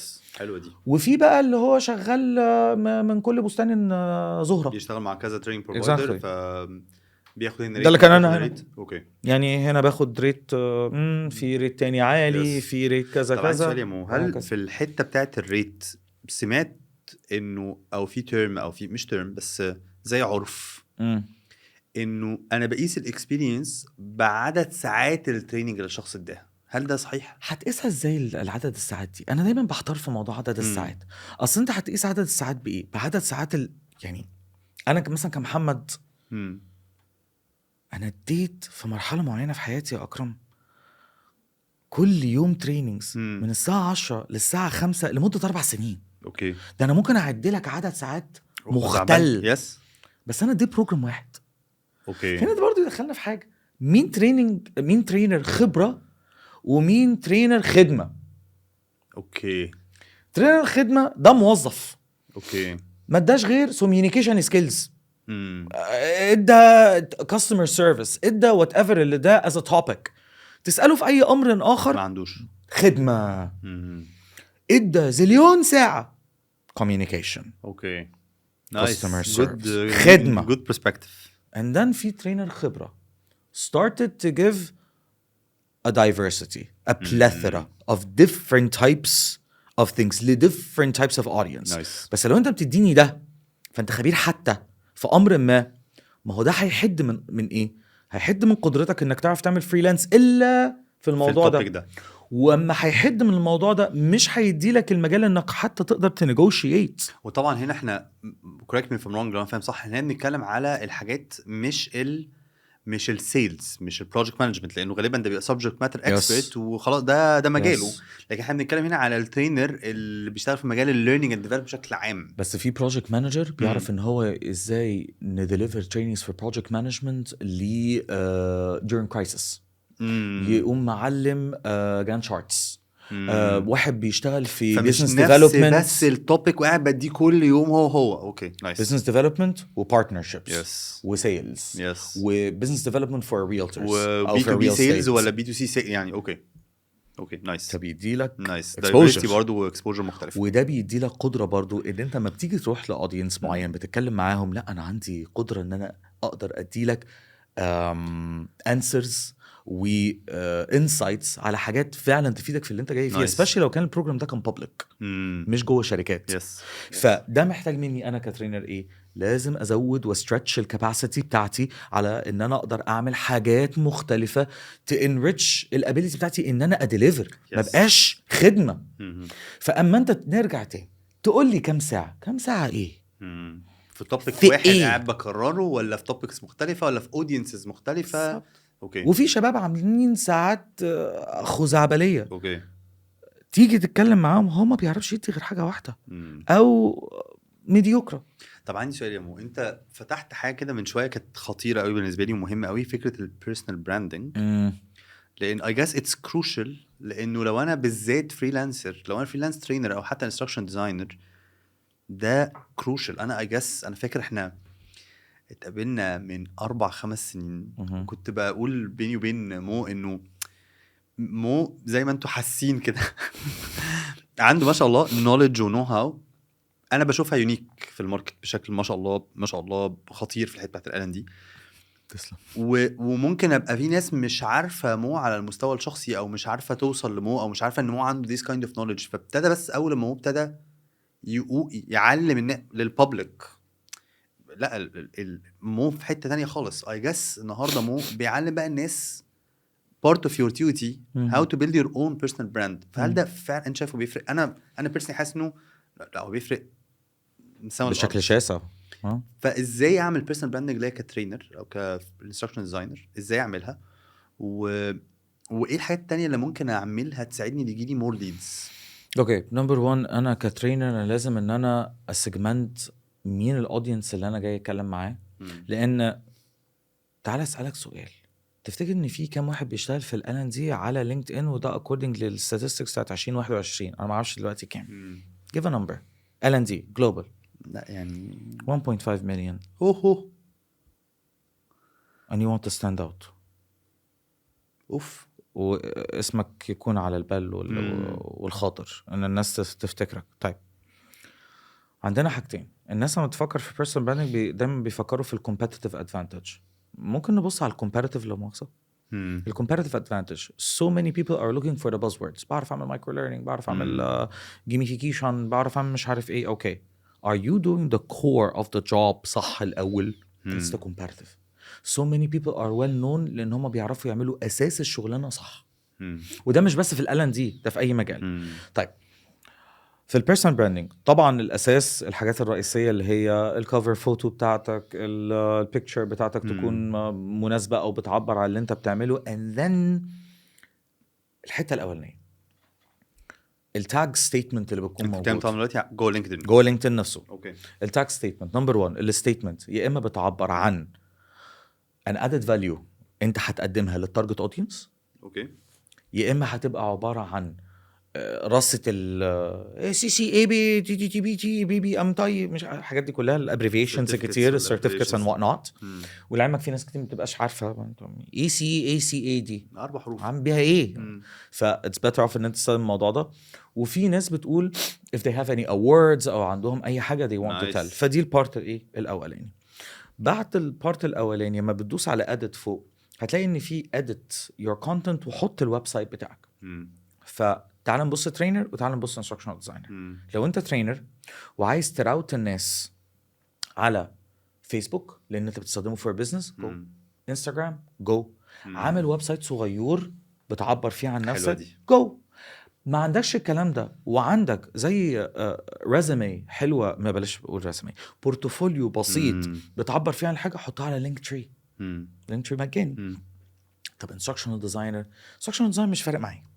انستراكشنال ديزاين لازم اشوف لك بورتفوليو بمعنى ويب سايت فيه سامبلز من الحاجات اللي انت عملتها. ديزاينر من غير بورتفوليو انا مش شايفك. انت ما جيتش. طب معلش ممكن عشان اسالك سؤال للتسهيل، هل لو انا مش عارف اعمل ويب سايت هل ممكن اعمل مثلا درايف فولدر في الدرايف ويبقى عليه سيء، حاجه مش بريزنتبل؟ سيء. اوكي. ليه؟ there's a reason behind everything. جزء كبير من شغلنا في الاي ليرنينج وشغلنا في الديزاين is UX و UI و use of aesthetics و friendly usage للحاجة نفسها. your website already talks about your ability to design. فانت ما تجيب لي درايف بتاع جوجل وانا لسه قاعد افكه. وساعات بقى بيحصل بقى مهازل اللي هو ادوس وريكوست اكسس. مأساة. انا عايز اشوف انت شكل الويب سايت، شكل الداتا اللي انت حاططها عامله ازاي وبترصها ازاي، والالاينمنتس وازاي هعرف اتعامل معاها. وهل انت حاطط لي مثلا buttons او حاجات اشوفها، how you're presenting yourself, how you're offering yourself to the market. ده already speaks miles عنك كديزاينر. لان ده بيبين the quality of the work that will come. طب عندي سؤال، لو انا ديزاينر بس مش داخل في الحته بتاعت الاي ليرنينج لسه، ما دخلتش فيها still، فلو مش عارفها اروح طب اخلي حد يساعدني. طيب عندنا حاجات من الحاجات اللطيفه. ممكن تروح على ويب سايت اسمه card.co. وبقول card لان هي CARRD.co. نايس. card انت ممكن تكريت a small ويب سايت ينفع ان هو يكون responsive. يعني ايه responsive؟ يعني ينفع تليفون وينفع يكبر لتابلت مجانا. دي اول واحده. ولو انت هتدفع فلوس وعايز تستثمر $9 للسنه. اوكي وتقدر تحط على عليها نفس الويب سايت. على نفس الويب سايت. اوكي بس ده مينلي كاردز زي حاجات ووردبريس ولا هو مينلي لا لل LND؟ اتس دراج اند دروب، اي بني ادم يعرف يعملها. ملوش علاقه بال LND اكرم بكره ممكن تعمل بكره ايه بعد شويه واحنا قاعدين دلوقتي اقول لك كارد بيتعمل ازاي. فايتس لايك لو كود نو كود بلاتفورم. اتس ا نو كود بلاتفورم دراج اند دروب بتكريت يور اون بورتفوليو. جرافيك ديزاينرز بيعملوه، بلوجرز بيعملوه، اي حد بيعملوه. انا عملت الكابتن الجيم بتاعي واحد عشان لان اما بتدفع $9 بيدي لك 10 ويب سايتس ممكن تستخدمها، فعملت واحده للكابتن. نايس الراجل برضه بيمرني فعملت له واحده واتس ايزي. حلم بقى كل السوشيال ميديا بتاعتي، ممكن احط بريف اباوت ماي سيلف مش عارف ايه، واتس ريسبونسيف تنفع انها تشتغل على التليفون. نايس حلو قوي. فساعتها I will build my own portfolio واحطه على لينكدين، فالناس اللي تخش تاكسس تشوف البورتفوليو بتاعك. حلو قوي. دي النقطه اللي بعديها الكفر بتاعك اللي هو البايو. لازم البايو يتكتب من a third person perspective. أكرم مروان is 1 and 2 and 3. he has been doing 1 and 2 and 3. third party وكأنه كأنك انت بتتكلم عن حد قدامك. بالظبط. اوكي حد تاني بيتكلم عنك انت. بالظبط. اوكي فما تقولش انا عملت بقول اكرم مروان، مع اني بتكلم عن نفسي اكرم مروان عمل 1 2 3. بالظبط. وما تيجي تكتب البايو يا ريت كده تعدي الاول على الشغلانه بتاعتك وتشوف ايه اهم الكلمات اللي الاي تي اس هيبص عليها. اوكي الاوتوميتد تراكنج سيستم هيبص عليها، اللي بيختار الناس اللي هي ايه تنفع للشغلانه دي. اوكي بعدين هنلاقي تحتيها في الكاتيجوريز المختلفه اللي بتكون موجوده في لينكدين. هتلاقي في كاتيجوري اللي هي open to، فانت ممكن تقول انت open to what type of work. ودي ممكن تكون hidden، مش لازم الكوكب الارض يكون عارف. وممكن تكون public. طب ايه اللي هيفرق؟ hidden بتخلي لينكدين بتاع الريكروترز شايفينها. وجواها تكون عامل صفحه بتاعت السيرفيسز بتاعتك، وانت عامل ايه وبتحط ايه وبتشتغل ايه وتحشيها. في بعد كده بارت الفيتشرد. الفيتشرد انا مثلا عندي بوستس عجبت الناس وحصل عليها تفاعل، او ما اعمل ايه؟ اجي عند الثلاث نقط اللي فوق اللي اسمها الالابسيس واقوم دايز فيتشرد اون توب اوف ماي بروفايل. ليه؟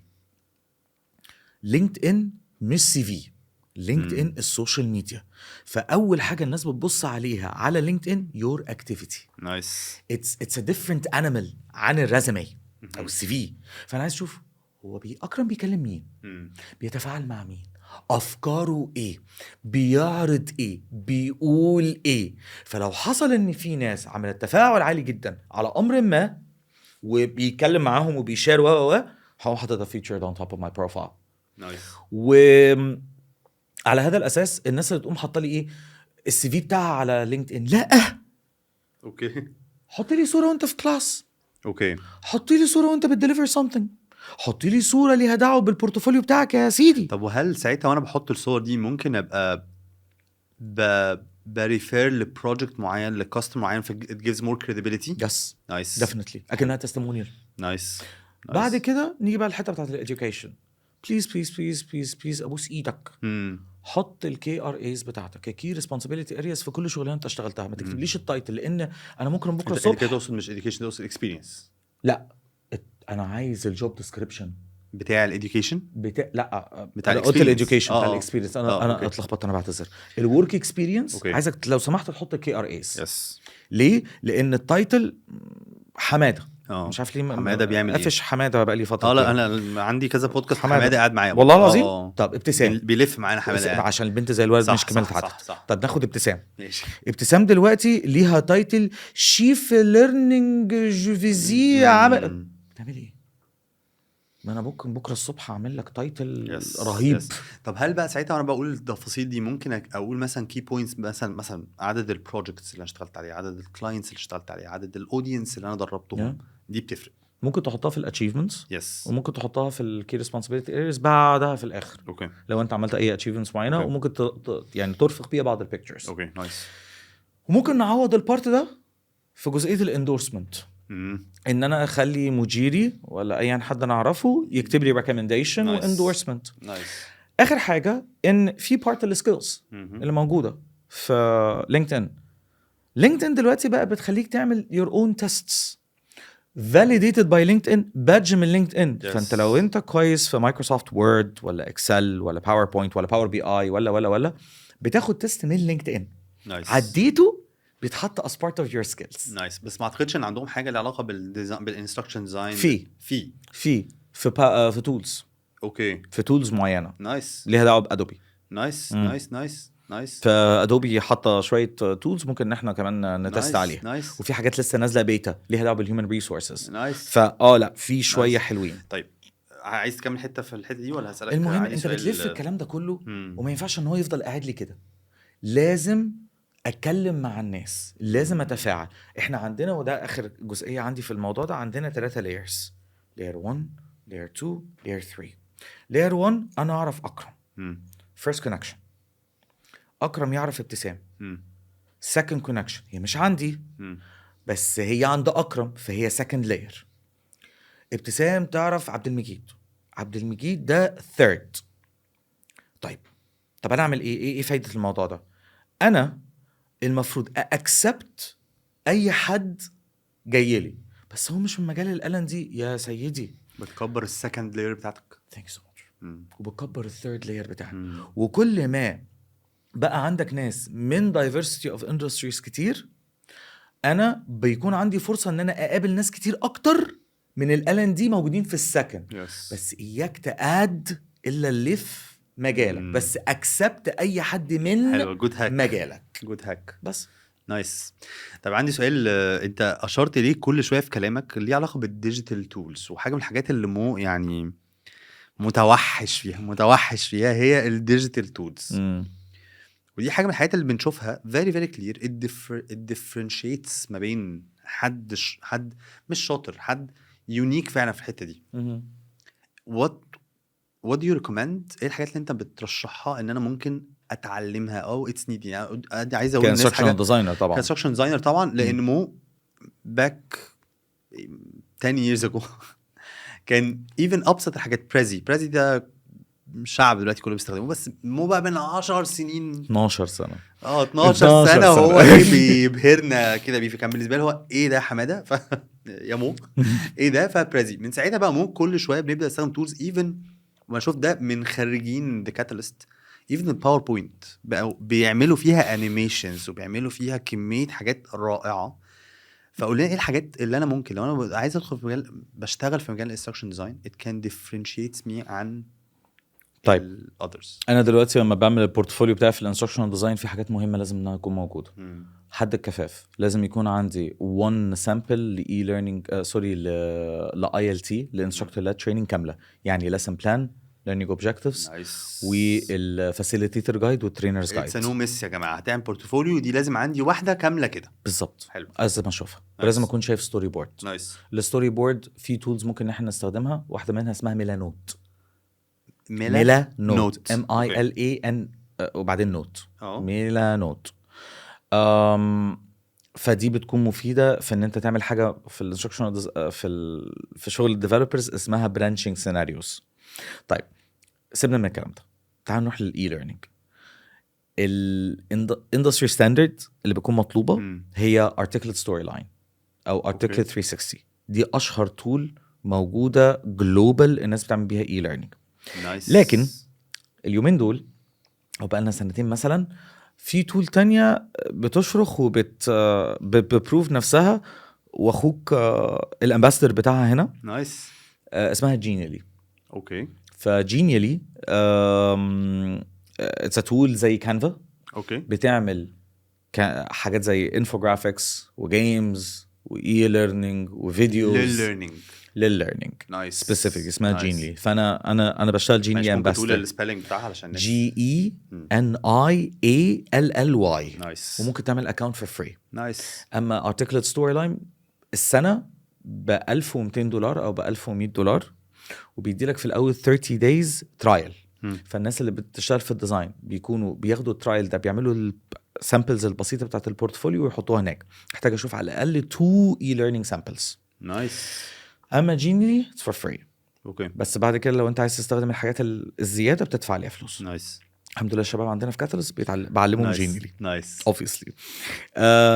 حاجه تانية، انا عايز اشوف مثال على ستوري بورد، عايز اشوف مثال على انفوجرافيك، وعايز اشوف مثال على فيديو كرييشن. فيديو كرييشن مش ان انت تعمل فيديوغرافي ولا فيديو اديتنج، لا انا عايز فيديو بتعرف ان انت كرييته. تستخدم بقى ادوبي افتر افكت، بريمير برو، ادوبي ده كاركترز. فيديو ابقى مصور كونتنت انا بصوره، ولا ممكن يبقى حاجه ممكن من انيميشن؟ ستوك، بالظبط ستوك أوكي. وانيميشن. وطبعا الاندستري واعمل عليها فويس اوفر ستاندرد. مثلا. بالظبط. اوكي. الاندستري ستاندرد طبعا بالنسبه لنا كامتيجا، او زي ما في مصر بيقولوا عليها كامتازيا، بس هي كامتيجا. اوكي. فكامتيجا بالنسبه بقى كامتيجيا دي كام كام. CAM أوكي. وبعدين تازيا TASIA. نايس. كامتيجا ده تول للفيديوز، للفيديوز للفيديو برودكشن مينلي للL&D، تول بالظبط. متخصصه في مجال L&D. بالظبط. نايس. مش بس L&D، يعني هي بتستخدم في حاجات كتير، بس اغلب L&D بيستخدموها. فلو انت عرفت تعمل ده واي ليرنينج وILT وستوري بورد وانفوجرافيك، انت اثبتت لي انك عندك لا، أنت ما possibility انك أثبتليش. تعمل حاجات. انت وحش. اكشلي لا، مش وحش. ده البيز. ده البيز جلوبال. شفت العلم، شفت العلم. ده البيز جلوبال. هي دي الفكره. أوكي. لان في بقى ناس ممكن تزيط AR، اوكي، حاجات Game. بقى augmented reality وجيمز. VR باستخدام تول زي سيناريو VR، سيناريو بالسي. اوكي. في ناس ممكن تعمل مايكرو ليرنينج زي تول اسمها 7 تابس TAPS. اوكي. في ناس دلوقتي حضرتك بتقدر انها تبرمج بوتس ويردوا عليك ويعملوا لك تريننج. احنا بنتكلم في الموضوع ده بعدين، بقولها لك. ده احنا شرخنا. يعني الناس شرخت في احنا الإعلان ممكن دي. ان انا اخد لك الكونتنت بتاعك نايس. اللي انت هتعمله للكلاينت، واجيب لك بوت وادربه لك، واخلي لك الناس اللي موجودين في الروم البوت يرد عليهم، ويرد عليهم من الكونتنت، ويرد عليهم باسئله انت عايزهم ان هم يترد عليها بشكل معين. عشان كده بقى عندنا دلوقتي في L&D عندنا prompt engineers. حصل والله، حصل البركه والله حصل البركه. لا المجال بيوسع. ده المجال بيفرق مننا، مش عارفين نلمه. بيفرق. طب احنا كده اتكلمنا عن السيرتيفيكتس، واتكلمنا عن اختياري اصلا لاني كارير جوه L&D، اتكلمنا عن التولز والديجيتال تولز، اتكلمنا عن البيرسونال براندنج، اتكلمنا عن السالاريز المختلفه الى حد ما. ايه if you gonna give one last advice للشباب اللي عايز يدخل مجال L&D، what would be your advice بعد بقى كل السنين الخبرة المتوحشة؟ اكتر حاجة بتتعب لي معدتي، بتجيب لي قشر في معدتي. لا بجلط يا اخويا. بتعب وانت داخل على 40 وخلاص جبت اخري. صح. اصل انا التريننج از ماي باشون. بص at one point البني ادمين اللي انت قدامك دول مش هتشوفهم بني ادمين، هتشوفهم نمبرز. ماشي. او هتشوفهم يعني افراد محتاجين يشتغلوا بشكل معين. كيفن كمان ده فاكت ان انت لو اشتغلت في شركات وبيجي لك كل اسبوع 50 بني ادم جداد، او ده لو كل اسبوع، او لو انت بتقعد معهم بالشهرين والثلاثه. if you love people you will hate people at one point. فالباشن انت داخل فيه ده هيتحرق. جو انا بحب الناس وحب المجتمع و I love you you love me we are happy family، ده مش هيجي معانا. okay so you really need to love the job, you really need to love the competency and that would make you appreciate الناس اللي انت جاي تشتغل معاهم. that would make you empathize معاهم، لان هم عايزين يوصلوا لperformance objectives معينة. فده اللي هيخليك تبص على الناس بنظرة اخرى. بس ان انت بتقولي training is my passion and you want to do this for philanthropy، لمجرد العمل الخيري، يا حبيبي روح مصر الخير محتاجة ناس تساعد، روح اعمل شغل CSR، انزل جزيرة الدهب وبيض هناك وساعد البني ادمين زي ما كنا بنعمل زمان. it's not about philanthropy، دي شغلانة ليها سيستم، ليها KPIs، وبنشتغلها عشان ليها achievement points معينة and بنذاكر فيها طول الوقت. بقول للشباب عندي حبيب بابا، احنا لو مش بنترين مش بنديزاين بنعمل ايه؟ بنذاكر بس. جحيم مذاكرة، جحيم وتحضير، واغلب شركات التدريب ما بتشتغلش في رمضان. ليه؟ بنعمل ايه؟ بنذاكر بنحضر. that's our life. فانت يا بتديليفر يا بتديزاين يا بتذاكر، ولازم تأدوبت a mindset of the skeptic. في بني آدم، مش هقول لك بقى fix the mindset و growth mindset. my point is a skeptic هو البني آدم مش الناقد. البني آدم الناقد بدافع التحقق والوصول للحقيقة. I want you to always be skeptic. Do not relent أو تثبت على معارف معينة هي دي هذا ما بناه عليه آباؤنا والذين من قبلهم، دي اللي هنطبقها على طول، لأن دي حاجات كلاينتس كتير بيشتكوا منها، والوعي زاد في الماركت. فحاول على قد ما تقدر تبقى هو ده صح؟ Is this referenced؟ الكتاب ده جاي منين؟ الديت بتاعها امتى؟ وهكذا. كنت ترينر أو كنت ديزاينر. فالشغلانة بتاعتنا محتاجة حاجتين: افهم الكومبتنسي المطلوبه، الكفاءه والجداره، وهل انا شايف نفسي هعرف ان انا اكمل فيها ولا لا. دي نقطه. التانية ادوبت المايند سيت بتاعت انا لن استطيع ان انا اثبت على حاجه ليه او على معارف. بتعامل مع بني ادمين يا اكرم، فالناس بتتغير والتعامل طول الوقت وبتكسباند والتولز بتتغير، وفي AI دلوقتي دخل علينا. باي ذا واي الاي AI موجود من زمان قوي قوي، بس احنا دلوقتي الموضوع بقى مين ستريم وبقى اكسسبل عن الاول. فلو حطيت الاثنين دول في الخلاط بيدي لك حاجه لطيفه جدا، ان انت as you go in في مجال التدريب او في مجال ال L&D التدريب سابقا، هو عامل زي البصله. والله كل شويه في لاير مختلف. اللي هو ايه ده؟ هو ده مش organizational L&D، ده في instructional design، ده في immersive experiences، ده في talent management جوه training، لا training اللي جوه talent management على حسب الهيراركي والstructure. ايه ده في جزئيه انا ممكن اشتغل جرافيك ديزاينر ومش عارف اعمل ايه. في ناس كودرز بقوا بيشتغلوا في learning and development، في بروفيسورز بقوا بيخشوا في الموضوع ده، في ناس بتخش للlearning and development من areas ومن roundabouts مختلفه. فليه كلهم دي go into the same thing؟ انا عندي competency هعرف اساتسفاي، عندي مايند سيت ان انا عايز ان انا دايما اجدد. ولا هم بيقولوا على نفسهم لا جوروز ولا experts ولا thought leaders. There are people that want truly to learn and to help out، ومش داخلين بدافع الباشون، هم داخلين فعلا بدافع ان انا الشغلانه دي عجباني، فهي شغلانه بس. انا يعني مشفق على الناس اللي تذاكر الكلام اللي انت قلته كتير. مو والله نورتني وشرفتني I personally learned a lot بجد في حته السيرتيفيكتس وكل حاجه انت قلتها النهارده. في كذا حاجه بالنسبه لي انا وبدعي ان انا جوه المجال او محتك بالال دي، انت محتك بالمجال جدا طبعا. بس I learned a lot. ف thank you so much والله. My pleasure bro. thank you. نلتقي في لقاءات حواريه اخرى.